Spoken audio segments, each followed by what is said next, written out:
Hello everybody, welcome on this YouTube channel. तो आज हम लोग इस वीडियो में क्लास 12 के फिजिक्स के मस्ट इम्पोर्टेंट क्वेश्चन को सीखेंगे। ठीक है, एमसीक्यू के रूप में कुछ सवाल होंगे और कुछ थियोरेटिकल होंगे और कुछ न्यूमेरिकल भी होंगे। ठीक है, तो चलिए हम लोग देखते हैं। ये जो मैं बताने जा रहा हूँ मस्ट इम्पोर्टेंट है। ठीक है, आपके एग्जाम के पॉइंट ऑफ व्यू से आपका एग्जामिनेशन नज़दीक है, सो आप जरूर इसको रिवाइज करोगे एट योर होम। ठीक है, घर पर अवश्य। और मैं अपने क्लास में इसी से टेस्ट भी लूँगा। ठीक है, अपने जो मैं जहाँ पढ़ाता हूँ। ठीक है ना, तो चलिए बिना किसी देरी के अपना क्लास को आगे बढ़ाते हैं। ठीक है, मेरे पास दिया है संवहन वेग का सूत्र निम्न में से कौन है। मस्ट इम्पोर्टेंट है, यानी ड्रिफ्ट वेलोसिटी।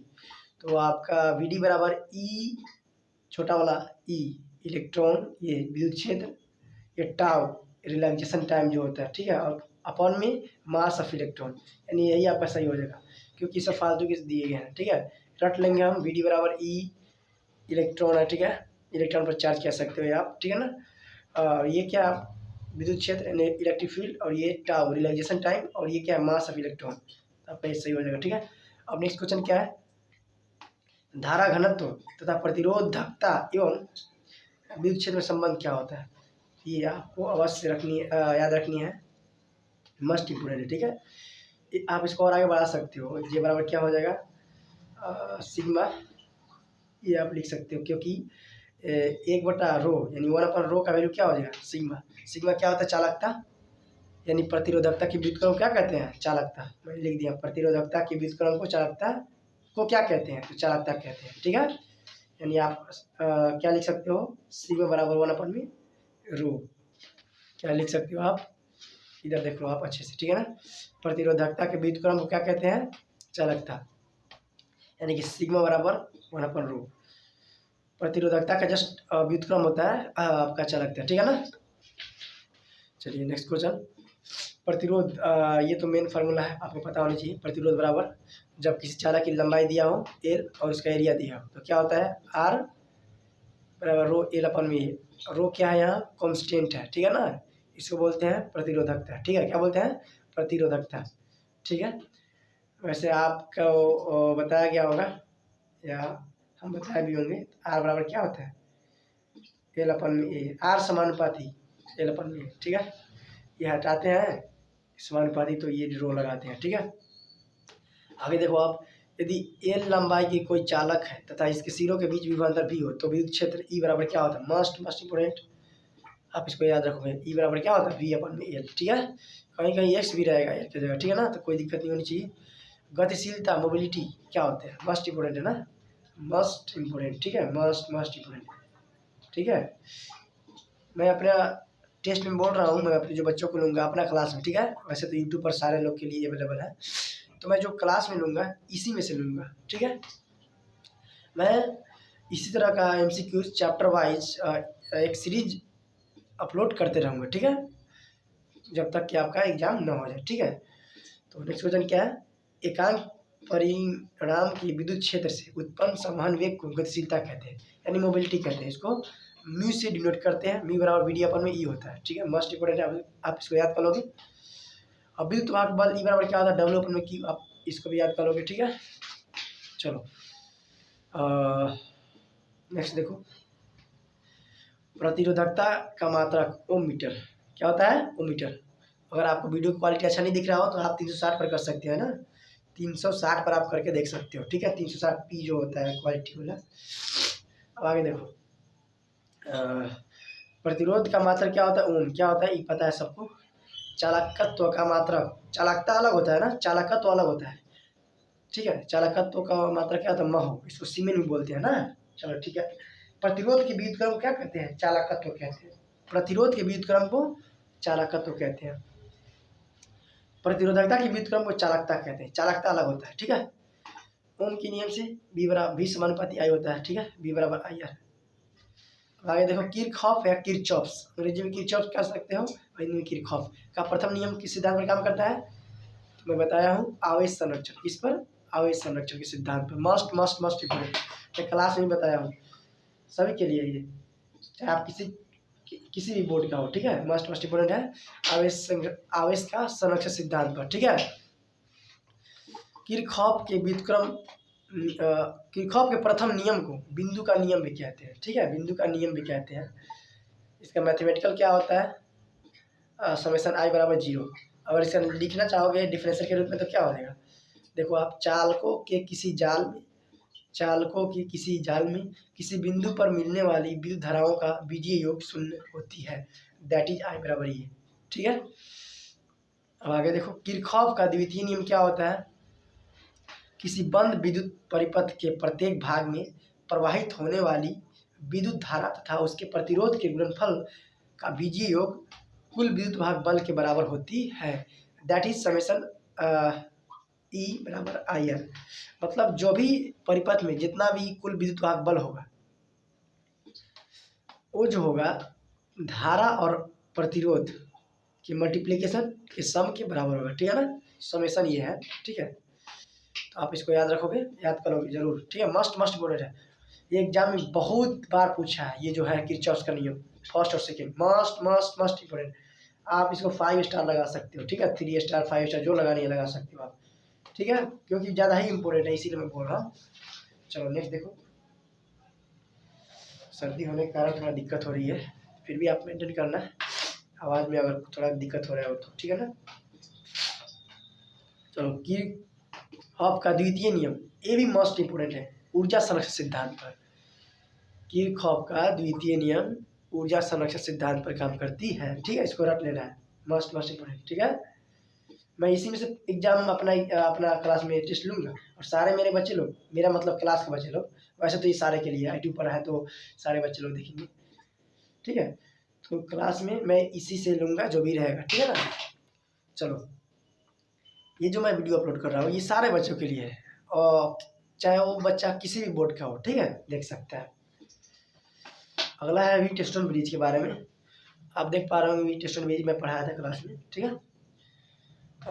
तो आप देख सकते हैं जो कंडीशन होता है संतुलन, यानी कि इक्विलिब्रियम की कंडीशन, इक्विलिब्रियम जब होता है तो कंडीशन क्या होता है, ये PQRS। ये व्हीटस्टोन ब्रिज क्या होता है, ये एक स्ट्रक्चर होता है इस तरह का, ठीक है ना, लाइक अ रेक्टेंगुलर, और उसमें प्रतिरोध जुड़े रहते हैं, ठीक है। कभी वीडियो में एक अलग वीडियो में मैं इसका फुल एक्सप्लेनेशन बता दूंगा, ठीक है। अभी कुछ MCQ टाइप का क्वेश्चन पढ़ रहे हैं हम लोग, ठीक है ना। तो कंडीशन क्या हो जाएगा, PS मल्टीप्लाई बराबर RQ, यानी इसको कंडीशन को याद रखना है, ठीक है। विद्युत धारा का ऊष्मीय ऊर्जा क्या होता है, जो ऊर्जा होता है विद्युत धारा का ऊष्मीय ऊर्जा, इसका भी एक्सप्लेनेशन बताऊंगा, लेकिन अभी हम लोग MCQ पढ़ रहे हैं, ठीक है ना। कोई भी चार्ज को एक स्थान से दूसरे स्थान ले जाने में जो कार्य करना पड़ता है टाइम में, और जो प्रतिरोध डिस्टर्ब करता है वही का इसका कार्य है, ठीक है, UH। आप ये भी कर सकते हो, ये भी कोई सिंबल है, ये क्या होता है I²RT, क्या होता है I²RT, मस्ट इंपोर्टेंट, आप रट लोगे इसको, ठीक है जी। चलो नेक्स्ट क्वेश्चन, ये मेरे पास यही लिखा है मैं, विद्युत शक्ति क्या होता है W/T I²RT, ठीक है, ये आपका हो जाएगा फ्रॉम ओम नियम V बराबर IR, ठीक है। इसको मैं जब रखूँगा तो देखो शक्ति निकाला हूँ ना, W/T IR हो गया ना। अब IR में मैं I क्या वैल्यू रखूँगा V/R, ठीक है, V/R कहाँ है यहाँ, तो क्या हो जाएगी V/R रख दिया मैं I की जगह, देखो यहाँ I यहाँ था ना, तो I की जगह V/R रखा हूँ इधर से, तो V²R² हो गया, एक R कट गया, V²/R, मस्ट इंपोर्टेंट ये फार्मूला है, ठीक है, रट लोगे आप इसको सारे बच्चे लोग। किसी विद्युत परिपथ में किसी निश्चित समय T में व्यय हुई शक्ति, व्यय हुई विद्युत ऊर्जा क्या होता है V²/R, यानी यही वाला जो है जो आपको यहाँ दिखा था ना, ये वाला ये देखो ये वाला यही वाला है, ठीक है। आगे देखो आप, शक्ति का मात्रा क्या होता है वाट, सबको पता है, कोई जूल भी मार देता है गलत हो जाएगा जूल, ठीक है, तो वाट होती है, क्या होती है वाट। शक्ति का मात्रक इसका बीमा, सॉरी मात्रक नहीं है ये आपका, ये क्या हो जाएगा बीमा हो जाएगा, क्या हो जाएगा ये बीमा, यानी डायमेंशन, क्या हो जाएगा डायमेंशन, ठीक है ना। तो आपका ये निकाल दिए हम, किस तरह से निकलेगा, P बराबर W/T होता है। W एक वर्क, इसका बीमा क्या होता है, ml²T-2 वर्क होके चाहे एनर्जी होके ml²T-2 हो जाएगा, और ये जो T है ऊपर जाके Q में हो जाएगा। तो ये भी आपका इम्पोर्टेंट है, याद कर लेंगे आप।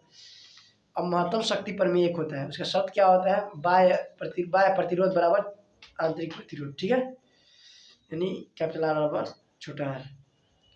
एक और है 1 किलो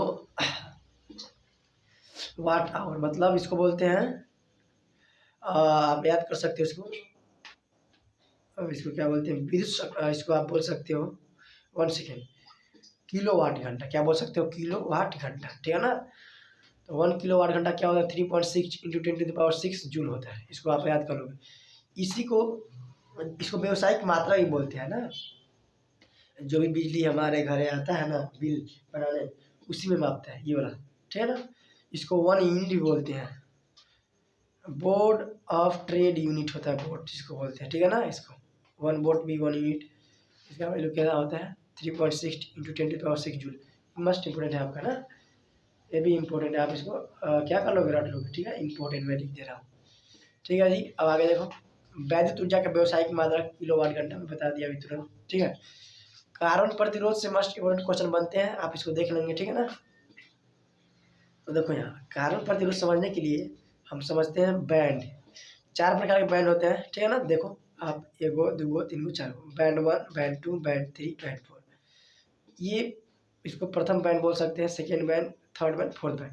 प्रथम बैंड जो होता है और सेकेंड बैंड, ये डिजिट को डिनोट करता है, डिजिट यानी कि नंबर, ठीक है ना, जो भी कलर वाला नंबर होता है, ठीक है। अब ये जो मल्टीपल यानी मल्टीप्लिकेशन और आपका पावर वाला, ठीक है ना, डेसिमल मल्टीपल, और ये जो है फोर्थ लास्ट वाला टोलरेंस, ठीक है जी। तो एक एग्जांपल से समझते हैं, देखो यहाँ दिया है, अगर ये ब्लू है, ये वाइट है, ये रेड है और ये गोल्ड है, तो इसका प्रतिरोध क्या होता है। देखो आप लोगों को कलर कोड का जो है ना सिंबल याद करना पड़ेगा, तो जाके सब बन जाएगा, देख लेना एक बार कलर कोड वाला, ठीक है सारे लोग, और एग्जाम में बहुत इंपॉर्टेंट होता है ये सब, ठीक है। तो ब्लू का जो होता है कलर कोड आप 6 होता है, ठीक है। देखो यहाँ फर्स्ट डिजिट सेकेंड डिजिट, यानी फर्स्ट बैंड भी डिजिट और सेकेंड बैंड भी डिजिट, तो ब्लू का ये आपका कलर कोड 6 होता है, ठीक है। और वाइट का क्या होता है 9। अब थर्ड में क्या रहा है, मल्टीपल कह रहा है, तो देखो मल्टीपल मल्टीप्लाई कर दिया। अब देखो जो रेड होता है, रेड, इसका आप देखोगे तो मल्टीपल जो रेड ये जो है आपका आएगा सेकेंड या थर्ड नंबर पर आएगा, ठीक है। तो जो उसका कलर कोड होगा ना, जो उसका कलर कोड होगा रेड का जितना पर है, ठीक है, जो भी होगा, मान लो 2 होता है, ठीक है ना, तो वो पावर में के रूप में बन जाएगा, किसका पावर 10 का पावर, ठीक है, आप देख लेना मैं बता चुका हूँ। और टोलरेंस इंपॉर्टेंट है, गोल्ड का टोलरेंस कितना होता है ±5%, ठीक है, टोलरेंस भी आप याद कर लोगे, गोल्ड का ±5%, सिल्वर का ±10%, ठीक है जी। आगे देखो नो कलर, अगर कोई कलर नहीं हो तो उसका क्या होता है 20%, ठीक है 20%। चलो, और मस्ट इम्पोर्टेंट यहाँ कॉन्सेप्ट है, एक सवाल ही दे दिया है ना, देखो यहाँ क्या दिया है, किसी एक समान तार को खींचकर पतला करने के क्रम में उसका व्यास प्रारंभिक मान का आधा हो जाता है, तार का परिणामी प्रतिरोध क्या होगा। जब भी इस तरह का क्वेश्चन आ जाए, व्यास को आधा, चौगुना, पचगुना, जो भी कहने के लिए बोले, तो आप सीधे कुछ मत करना, जब भी बोलेगा परिणामी प्रतिरोध या नया प्रतिरोध ज्ञात करने के लिए, तो यही होता है परिणामी प्रतिरोध या नया प्रतिरोध R2, डायरेक्ट फार्मूला अप्लाई कर देना, R2 बराबर D1/d2 का पावर 4 मल्टीप्लाई R1। R1 पहले का प्रतिरोध है दिया तो ठीक है, नहीं तो छोड़ दो, और R2 नया वाला परिणामी या नया। तो क्या बोल रहा था उसमें कि जो व्यास है प्रारंभिक का आधा, देखो मैं पावर 4 यहाँ लगाया हूँ, ये पावर 4 है, तो जो व्यास था D2 यानी D2 ने व्यास रहेगा नया वाला, ठीक है, इसका जो है क्या बोल रहा है प्रारंभिक का आधा, तो प्रारंभिक D1 था ना, D1 ये वाला, और इसका आधा D1/2। अब ये 2 जो है सबसे ऊपर जाएगा यहाँ, तो क्या हो जाएगा ऊपर जाएगा, तो आप इसको मैं एक स्टेप समझा देता हूँ। यहाँ देखो R2 बराबर क्या हो जाएगा R1, ये 2 ऊपर जाएगा तो 2 D1/D1 पावर 4, ये कट जाएगा, तो क्या बच जाएगा आपके पास R2 बराबर क्या हो जाएगा 2 का पावर 4 और ये R1, तो आप क्या लिख सकते हो मल्टीप्लाई करोगे तो आपका ये वाला देखो R2 बराबर इतना आपका आ जाएगा, ठीक है ना। तो आप इधर इसको आप ऊपर कर सकते हो। देखो इसी को मैं इतना लिखा हूँ, ठीक है, इतना 2 को 4 बार मल्टीप्लाई करोगे ना, 2 का पावर 4 है तो 16 आ जाएगा। ये आपका हो जाएगा आंसर। चलो ठीक है, मस्ट इम्पोर्टेंट है ये सवाल, ठीक है। कॉन्सेप्ट याद रख लेना, जब भी नया या परिणामी प्रतिरोध बोले, व्यास को आधा करे चाहे चौगुना परिगुना कुछ भी करे, ये कॉन्सेप्ट को याद रखना, रट लेना, ठीक है ना। एक और कॉन्सेप्ट यहाँ दे रहा हूँ आपको, मस्ट इम्पोर्टेंट है। ये तार को खींच कर उसकी लंबाई को n गुना बढ़ा दिया जाता है तो नया प्रतिरोध क्या होता है, न्यू प्रतिरोध आर न्यू बराबर n²r, मस्ट इम्पोर्टेंट है ना। चलो ठीक है, आप इसको रट लेंगे। और इसी के साथ हम लोग इस क्लास को इतने पर स्टॉप करते हैं, मिलते हैं नेक्स्ट वीडियो, ठीक है। अगर आपको वीडियो हेल्पफुल लग रहा हो तो आप प्लीज़ सब्सक्राइब कर सकते हैं और लाइक भी कर सकते हैं और अपने साथ दोस्तों के साथ शेयर भी कर सकते हैं, ठीक है।